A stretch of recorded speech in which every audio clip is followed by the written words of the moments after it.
Hello everyone. In this lecture, we will discuss about the strategies of like a 3R: reduce, reuse, and recycle.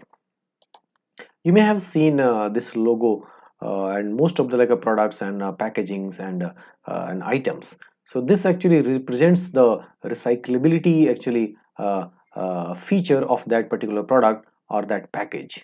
So this product actually is designed, if you have seen this logo on something, so that means this product is actually designed for like a reuse, recyclability, or reducing actually the impact in overall sense. So we will see in detail like life cycle, environmental strategy, and consideration. So there are actually certain possibilities at different stages of the product at which this can be used for like a these kind of like a strategies. So for example, if you see over here at the product level, the complete product, okay, so this actually talks about the end of the life strategies like for the recovery options. So all of these are actually at the end of the life actually cycle of any product. So mainly actually they are used at that stage. So at the product level, and the second one talks about the component level. So on the product level, the reuse of the product can be actually thought of, a remanufacturing of the product can be thought of, recycling, recovery of the components can be actually thought of, and dismantling and shredding and recycling of the product again can be thought of. So from the recovery, if you see, it goes in the like a component level. So from recovery, we can again make use of the components of that that product, or we can again go for the remanufacturing of those components. We can go for the recycling and dismantling and shredding of those components which are found. So basically the same philosophies, but at the whole product level and at the whole component level only. So how this recovery curve and optimization of recovery actually planning can be actually. So this is actually this paper suggests this illustration over here, this graph you can see. So it has a like on the x-axis, it has like a no recovery to like a full recovery. So if a product is able to be recovered like a completely, or if a product is able to be not recovered like a completely, so on that we can have somewhere in the middle.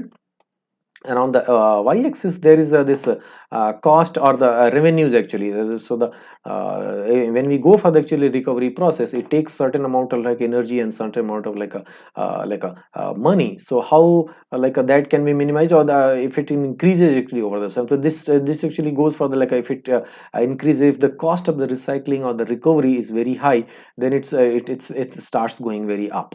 So we will see over here, this actually line suggests the cost of the recovery. So with the disassembly, testing, and remanufacturing, as the actually effort actually goes more and more, the cost of actually starts increasing.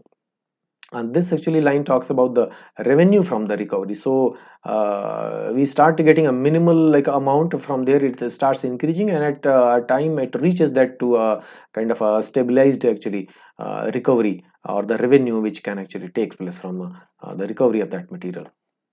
This dotted line actually talks about here this profit curve.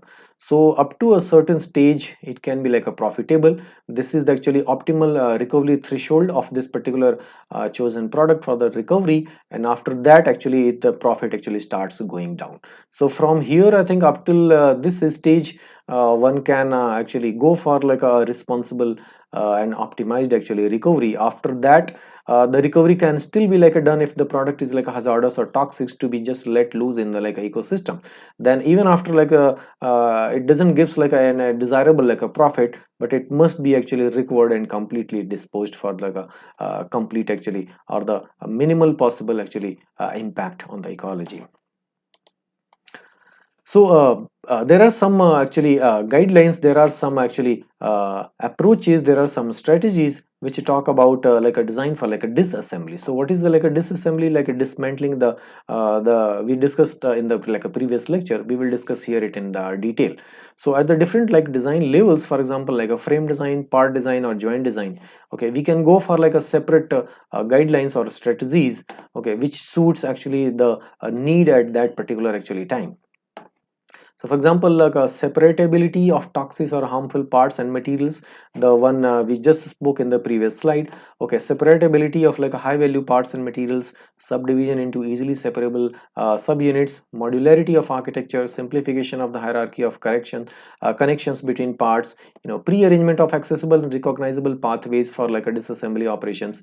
On the part design, if you see like a less variety or incompatibility of the materials. So this we have discussed a few times earlier also. The product should not be actually that difficult to dismantle, or it should not be actually so rigid or strong that it becomes economically like infeasible to segregate them. For example, like alloys, I have been giving like a example like several times. So there are some other types of like compounds also which become very difficult, very complex to actually bifurcate them into their like other like elemental components.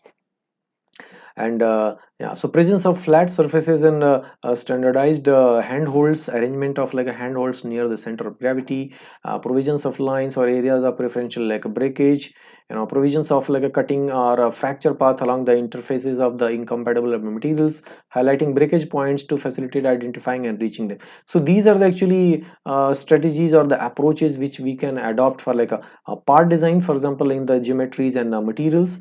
And in the joint design, if you see like for example junctions of like a different materials or the same material, so using like a reversible junction system, okay, using like a junction elements that can be destroyed physically or chemically, less variety of fasteners and fewer types of fasteners that are like a difficult to remove. Fasteners are very difficult to actually, once actually they are planted in any like a concrete or brick material, they are going to be there for like always, unless that actually wall or that concrete unit is broken, because there is no mechanism to actually plug these fasteners out of that actually material. So we have to be very careful while actually planting these fasteners in the building structures. Less variety of fasteners and fewer types of fasteners that are difficult to remove, fewer fastening system that to be opened require simultaneous actions. So there are some actually fasteners which are available that are up to like a certain components of those fasteners can be actually taken out. So those kind of recoveries are advisable to go ahead in the buildings. Well, specific determinant factors for end of life strategies, if we see like reusing, remanufacturing, recycling, we have been speaking of. So physical or mechanical deterioration, risk of the damage, and technological obsolescence, and reliability and durability of components and system, ease of assembly. So these are the actually characteristics and factors for like reusing any like a product after the like end of the life cycle stage. For like a remanufacturing, physical or mechanical deterioration, again like a technological obsolescence, reliability, durability of components of the system, ease of disassembly, and cheapness of remanufacturing process. So the process has to be actually economically viable also for going for like a remanufacturing. Otherwise, if it is equal or more and than the new material itself, it will be very difficult to apply actually such strategies or approaches in those cases. For recycling, physical or mechanical deterioration is of course there, technological obsolescence is there, reliability and durability of components and system, recyclability and value of the materials, and ease of material separation and cheapness of recycling processes. So these are the actually factors to actually help this strategy of like recycling. Well, so we can talk about some design expedients over here, like a choice of the material, a junction system, and layout of the product. So minimizing the number of different materials, making sub-assemblies and parts irreversibly connected from a single material or from compatible materials, use both recyclable and recycled materials, avoid the use of toxic or dangerous materials, avoid metal inserts or enforcing in plastic components. Okay, so these could be actually for the like a better choice of the material. And then if you go for the junction system, minimizing the number of junctions and the number of different types of junctions. Okay, because junctions and joints actually complicate the structure, so the lesser the number of joints and junctions are there, the more efficient the system will be for like a design for like a disassembly and disposal. Use the rapidly reversible junctions, especially for the like connections of high value components or incompatible components. Make point of junction easily accessible. Use junction made from like materials compatible with the connected parts. Provide for separation for braking to accelerate their disassembly process. Simplify and standardize the junctions between the components. Finally, for the layout of the product, minimize the number of parts, make the architecture as modular as possible. So, well, you may be knowing already this modularity. So, modularity is one of the characteristics, one of the strategies to actually design products with the component, actually the multiplication of the component wise, so that the if we need like a more units of like that product, so the same product can come and join the first product, and they can actually multiply in the number. So the applicability, it offers actually ease of like applicability, ease of the like a flexibility, and it offers actually in the same variety we can have actually multiple like uses. Separating the functions of the component, locate non-recyclable parts so that they are easily detachable, locate parts of the high value so that they are like easily accessible and easily recoverable. So these are the some strategies which are associated with these three R's, okay, and which we can actually take care of while at the design stage only of the product. Some variables of like some design variables you can see over here. In conclusion, from the like analysis of the specific determinant factors for the end of the life strategies and of the design experience dictated at achieving the requisites of the product recoverability at the end of its useful life, it is possible to identify the main design variables upon which interventions can be made in order to follow the strategies in question. So for like a choice of material, depending upon their properties of the durability and recyclability, material influence the opportuneness of recovery. Geometries of the parts, if you see, like influence the ease of the disassembly and also the characteristics of durability. Layout of the products, if you see, influences the like component accessibility. Can allow the grouping of components according to their functionality or other performance characteristics in relation to the recovery strategies. Finally, the modularity of the architecture, if you see, we discussed on the previous slide, it influences the ease of the access, separation and recovery of components or sub-assemblies. So well, all of these together, they provide this ease of like a disassembly, ease of like dismantling, separating the components of the and utilizing them, maybe remanufacturing them into like a new goods, or repurposing them for like a new purposes and new applications. So such activities can be actually taken off at the end of the life stage of that product. And design for like a disassembly and disassembly like level. So in the design phase, making choices that can favor the disassembly of the constructional system. In this case, this is like design for assembly, DFD. Attempting to best plan and optimize the disassembly process. In this case, this is like a disassembly process planning, DPP. Okay, design for disassembly can therefore be defined as a design approach wherein the objective is to optimize the architecture and all other constructional characteristics of a product in relation to the following main requirements. Those are the simple and rapid separability of parts to be serviced or recovered, and second, limiting the time and costs of disassembly. So these are the actually two approaches, the two main objectives of design for like a disassembly, through which we can actually work for like a sustainable product actually and service system. Well, these three R's you can see over here. This is an illustration from WWF. What we consume and the packaging it comes in creates over a ton of waste per household per day. So it talks about like creating the waste, and also how these things can be actually these strategies can be actually applied in like a different like scenarios. So this talks about landfills release like large amount of like methane gases, CH4, which contributes of course to the climate change. This is a universal fact now. And how we can be part of this solution. So well, there are some very simple solution and behavior based like things, behavior based actually values are given over here. For like example, the first R, it talks about like refusing. So we must say actually no to those hazardous like products or items or substances which have actually the potential of actually damaging the ecosystem. We should always go for actually recycling of like most of the stuffs whichever we can at least find some place for like a papers, plastics, cardboards, etc., because these are actually easily recyclable materials. They can easily go to like a those, if it is like a paper and this thing, that can easily go to the paper processing actually pulp industry and can actually be reused. For the like we can avoid actually non-recyclable items like thermocol based actually utensils and things. They are very bad, they are very hazardous. We can reduce the actually the amount, we can reduce the actually consumption, we can more make the move to clean the energy. Actually we can move towards actually reducing the impact through this approach also. We can go for actually reducing the energy, we can go for reducing the use of the consumption of the material, we can go for actually composting at household level. This is one of the easiest solution. In the recent years there are several agencies and NGOs who are actually helping households to establish such a facility within the premises of a house, and it doesn't require much of an investment. It's just the intent you need and some maybe a few $100, and that you will be having your own actually biocomposter at your home. You must actually look on the internet to look for some easily solutions, some hand-based actually solutions, so that you can start doing this activity at your home only. Okay, and there is another approach of a reusing. Okay, so we should not actually throw stuff if there is some potential of in that product to be being as some other material or some other application, so we must actually reuse it.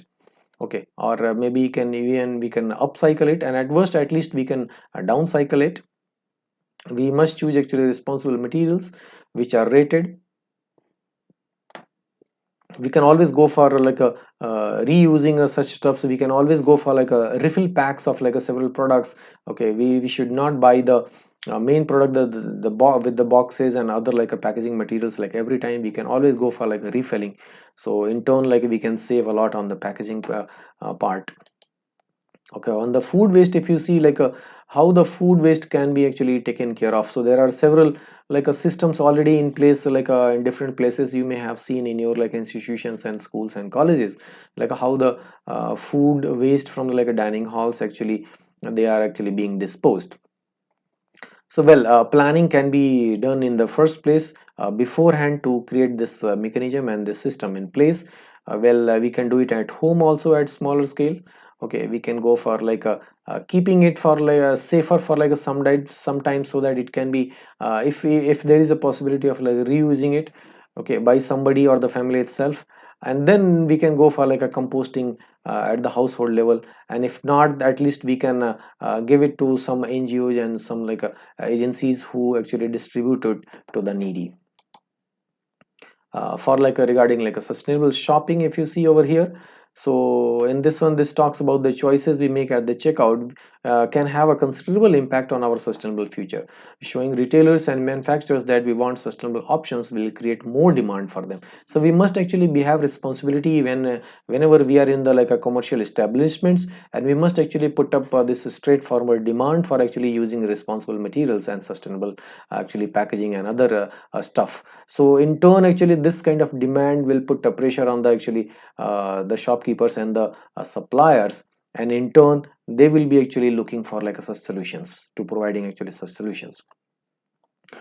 So we must actually opt for energy efficiency. We opt for actually recycling. We should go for to the local shops. We should go as much as possible for being a natural or sourcing natural. We should actually not eat or even if we are eating, then we must eat very little of this red meat, because this is one of the highest actually impacting food material in the entire food ecosystems, that we have seen it in the one of the previous lectures. Okay, then we should help some animals also who are in the need. We should actually reduce waste. We should actually avoid actually sending our stuff to the landfills. We should actually try actually disposing of properly on site itself. We should actually go for reducing waste. We should be actually informed. We should be actually aware of actually the things and in and around this overall phenomena. So these are actually some sustainable actually practices we can adopt ourselves. If you see over here, so this is the actually slide which talks about the health of of the water body of for example oceans. So the problem, if you see, our oceans ability to buffer climate change impacts by storing additional heat and carbon is weakening. So in the recent years there is a lot of a pressure being exerted, okay, on the oceans also, in terms of excess a CO2. Well, the consequence is the temperature rising and acidification, the threatening of the earth's most productive and biodiverse ecosystems, coral reefs, etc., also have been like endangered in the recent times. Extreme weather events are actually occurring at different places. Ocean acidification is a new phenomena which has been observed in the recent years. Rising sea levels are of course threatening to the several countries and communities who are thriving at the seashores, at the close to the seashores for generations. It's giving a threat to the food security and livelihood and well-being of the communities who are actually dependent on the oceans for their livelihood. Well, the tentative solutions: minimizing the climate change impact and risk by reducing CO2 emissions, and to limit temperature rise to less than 1.5 degrees centigrade. So in that situation, maximizing a marine and coastal ecosystem based management for mitigation and adaptation to maximize marine biodiversity, productivity, resilience, and food security, and carbon sequestration by actually some means. These are listed over here. Explicitly we can go for including marine and coastal climate solutions for a migration and adaptation in climate finance and mechanisms and funds. We can go for implementation effective network of marine protected areas to cover 30% of the oceans. We can go for reducing a human presence in such places, including transformation of destructive fishing practices into sustainable fisheries, and receiving the US dollar 150 billion per year to are lost due to the inefficiencies and illegal and unregulated and unreported actually fishing. So fishing has also in the recent times has become one of the very high impacting actually activities from humans in the happening in the open oceans. Restoring a coastal and marine ecosystem to the store CO2 and create safe coastline. So there are several efforts which we can actually put up from our side for a well-being of our oceans. Well, so there are as we have been discussing, there are several R's proposed for sustainable practices. These are the actually strategies, okay, which can be utilized in the product planning and designing and manufacturing and the end of the life actually stages of those products, by actually rethinking. First of all, rethinking comes because we have seen in the previous lectures a lot of things actually depend on our behavior and in our consumption pattern. So we must actually check our consumption pattern, we must actually check our behavior. We must actually act as a responsible citizen who actually cares about the environment. So that this is why actually this rethinking has been given over here as a first choice. Then refusing, well, at least we can refuse taking poly bags from the shops and other thermocol based actually packaging, etc. at the shops. That will in turn actually lead to the finally a closure of actually such products which are being given in the markets. Again, we can go for reducing actually the consumption, we can go for reusing everything. So in turn we should not actually create waste. We should go for refurbishing our old stuff so that we can increase the longevity of that product. We can always go for repairing before we throw the item out. For example, an umbrella. Okay, so the in the earlier times there used to be several umbrella repairs on the street, but nowadays actually the product chains have also adopted a kind of a strategy, use and throw. And this use and throw actually philosophy of these products, the cheaper products made up of plastic and other materials, they are the one of the major actually contributors of the waste which is generated in the recent years. Well, repurposing to be making actually these products turn into some other usability. We can always be creative, okay, in handling actually this repurposing actually thing for any waste. And of course the last one, recycling as the last option. We must actually recycle also. We should not leave any product even after this stage, and we should end actually the life of that product over here. So for example, a zero waste kitchen service. This is actually slide taken from a commercial company and a website where it has been actually suggested for like a consumers and like a household like a people to actually go like a zero waste actually kitchen. So how we can actually minimize the waste from the kitchen? So there are some solutions available for like a storing, packaging, carrying, etc. So these actually efforts are actually really laudable, and these will actually in turn they are creating actually awareness on the overall topic.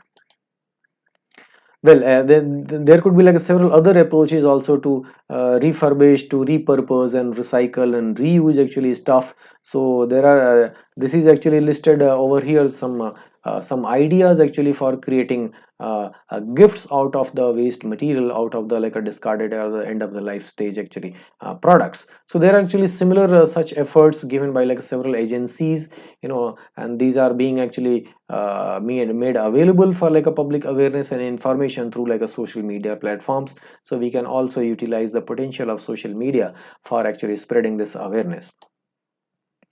Well, such awareness are also nowadays part of the like our schooling. So children should be actually informed of like a such catastrophic actually repercussions at the early stage only, so that they can be like a responsible citizen later.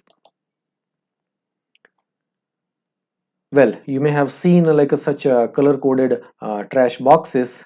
So you must actually be have like a responsibly while you are throwing any waste which you could not actually recycle or reuse or reprocess at your home only.